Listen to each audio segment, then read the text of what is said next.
भगवान बुद्ध एक शांत स्वभाव के व्यक्ति देखते थे।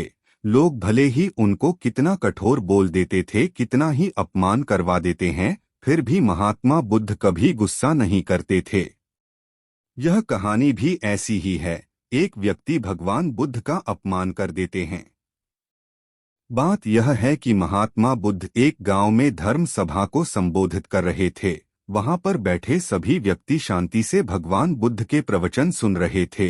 उस सभा में एक आदमी उठता है और महात्मा बुद्ध से कहने लगता है, बुद्ध तुम एक डोंगी हो जो सिर्फ लोगों को बेवकूफ बनाते हो, तुम लोगों का धर्म भ्रष्ट कर रहे हो। वह व्यक्ति महात्मा बुद्ध को बहुत गालियां देता है और अनेक अपशब्द बोलता है।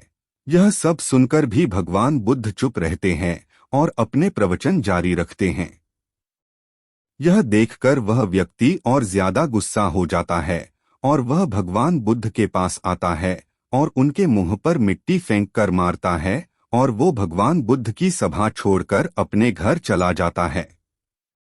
जब वह व्यक्ति अपने घर पहुंच जाता है तो उसको बहुत बुरा लगता है। सोचता है कि मुझे महात्मा बुद्ध ऐसा नहीं करना चाहिए था और अपने किए किराए पर उसको बड़ा अफसोस होता है।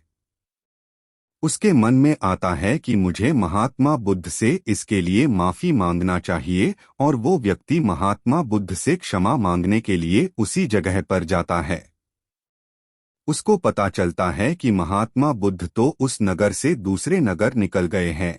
तब वह व्यक्ति पूरे एक दिन का सफर करके दूसरे नगर में पहुंचता है और महात्मा बुद्ध के चरणों में गिरकर क्षमा मांगने लगता है। तब महात्मा बुद्ध उस व्यक्ति से पूछता है, कौन हो तुम और क्षमा क्यों मांग रहे हो? इस पर व्यक्ति बोलता है, महात्मा आप मुझे भूल गए हो, मैं वही हूँ जिसने आपका कल अपमान किया था, भला बुरा कहा था। महात्मा बुद्ध कहते हैं, मैं कल की बातों को वही छोड़ आया और बिता हुआ कल को भूल गया हूँ। तुम अभी भी कल की बातों को याद के परेशान हो रहे हो। तुम्हें अपनी गलती का एहसास हो रहा है, तुम्हें पछतावा हो रहा है, तुम अब निष्पाप हो गए हो।